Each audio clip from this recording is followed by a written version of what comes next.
Witam was, słuchajcie. Dużo osób chciało taki odcinek na grupach, czy tam Wiltroxa, czy innych, wspominało u mnie, czy na prywatnych wiadomościach.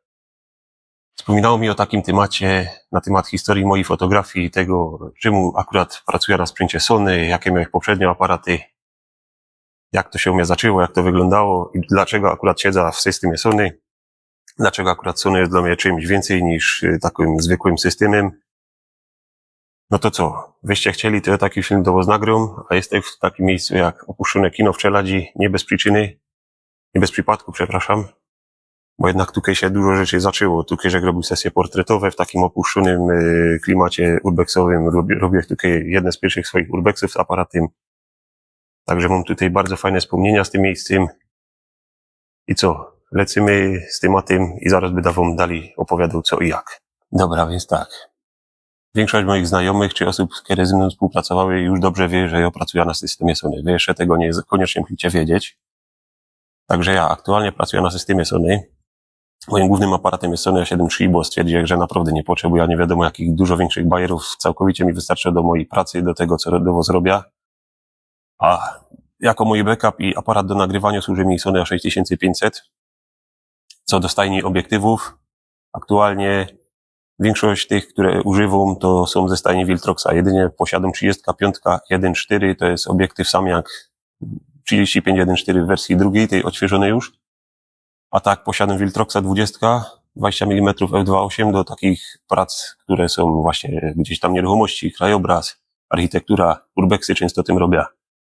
Mam Viltroxa 25 1.7 na APS-C, który właśnie mnie teraz nagrywa. Mam Viltroxa 40 2.5 f. To jest obiektyw pełnoklatkowy, też bardzo fajny obiektyw w swojej klasie cenowej. Mam Viltroxa 50 2.0 serii R. To już jest w ogóle rakieta w tej cenie, bo za 900 zł dostajecie mega ostry obiektyw, który mega fajnie współpracuje z systemem Sony. Mam jeszcze moja ukochana ogniskowo, to jest mój on-to-go tak zwany obiektyw, za który dobyk się pokroić i jedynie co to zmiana na wersja ta nowo, co teraz wyszła, wchodzi w grę i jest to mianowicie obiektyw 85 mm Viltroxa 1.8 w wersji drugiej i do mnie to jest zawsze najlepszy obiektyw, jaki mogę używać. Jest to moja ulubiona ogniskowa 85 mm. A czemu? Dobrze wiecie, portrety, detal, to jest ideolo do tego, co tym robię. I chcąc powiedzieć co do obiektywów, plany, kupiłby chętnie 35 Viltroxa 1.2 i 85 1.4, to już godą.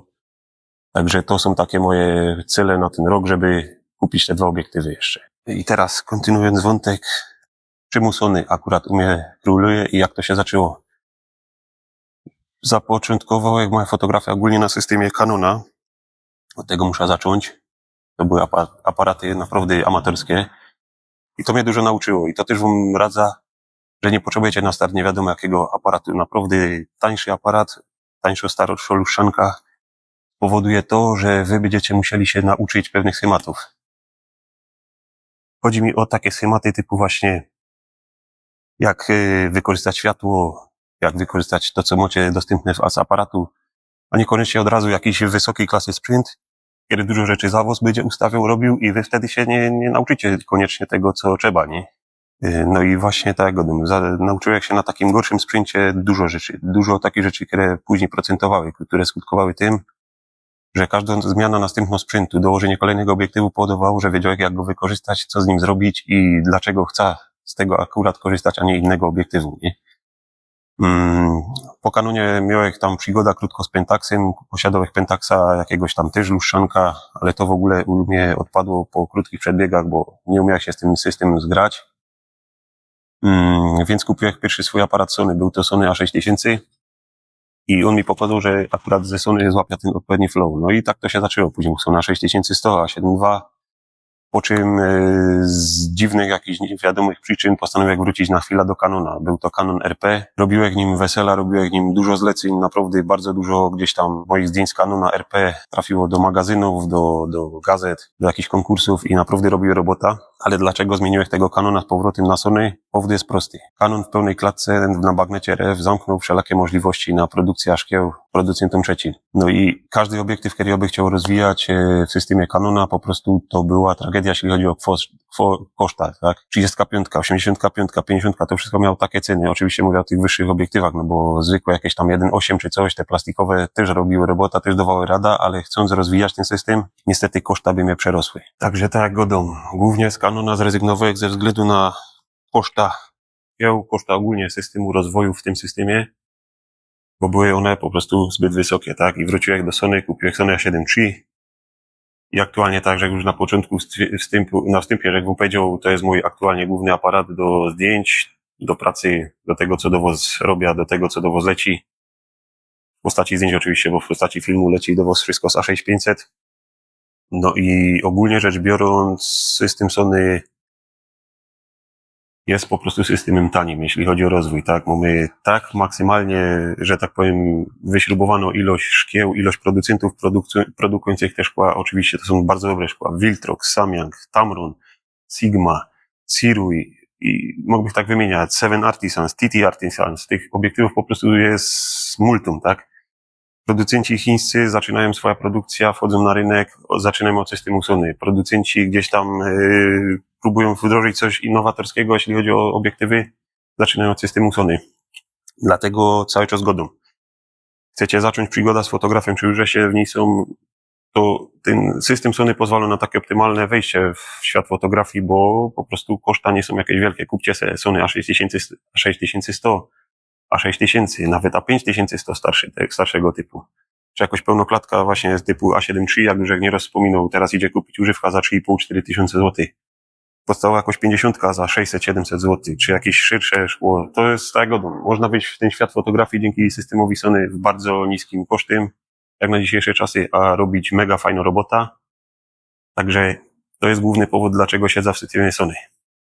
Wyciągając z tego wy chcecie z tego wyciągnąć jakiekolwiek wnioski z tej mojej takiej, powiedzmy, krótkiej historii, ale tak godą, nie chcę was zanudzać, gadać wam o każdym modelu, jaki miał, dlaczego, że go zmienił, dlaczego co.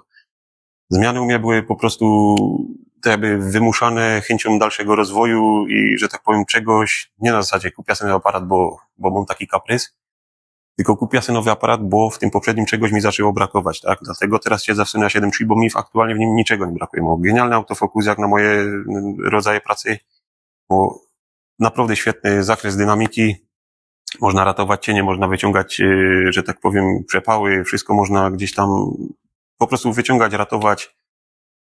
W Canonie RP mi tego mega brakowało. Praca na wyższym ISO nie jest tutaj problemem, chociaż akurat w dzisiejszych czasach przy obecnych możliwościach odszumiań to też nie jest jakiś wielki problem używanie wyższych wartości ISO. Także też się ich nie zawsze bójcie. I tak jak godą. Taka jest ta moja historia krótko. No nie wiadomo dlaczego nie Pentax, dlaczego nie Nikon, bo to po prostu jest tak, że z systemem trzeba się lubić. Przede wszystkim pamiętajcie, jak zaczynacie przygodę, to musicie się z systemem polubić. Musicie czuć z nim taki jedność, takie po prostu, że to jest to. Bo jak możecie się męczyć z danym aparatem, tak jak nie ukrywam faktu, z Canonem RP, że się delikatnie mówiąc męczył, tak? Trwało to prawie 3 lata i to była w pewnym momencie już do mnie męczarnia. Każda sesja u mnie to kończyła się marudzeniem, narzekaniem, a to autofokus nie trafił, a to coś tam nie wyszło, a to jakiś szum. Także, że tak powiem, tak to wygląda z mojej perspektywy i mam nadzieję, że wam to też jakoś pomoże w wyborze systemu i tego, dlaczego warto gdzieś tam ten system swój znaleźć. Taki mój krótki filmik w tym tygodniu na temat historii mojej fotografii i dlaczego siedzę w systemie Sony. Za tydzień będzie coś już zaś kolejnego z takiej sesji, konkretnie na temat zdjęć. Także dzisiaj wam dziękuję bardzo, zwijam się do domu, fajna niedziela, fajna pogoda, trzeba wykorzystać. I do zobaczyska za tydzień, pamiętajcie o łapce w górę, o subskrypcji i wesprzyjcie też tam Dominika, który ten film pewnie będzie zaś montował do was. Także widzimy się niedługo, hejka.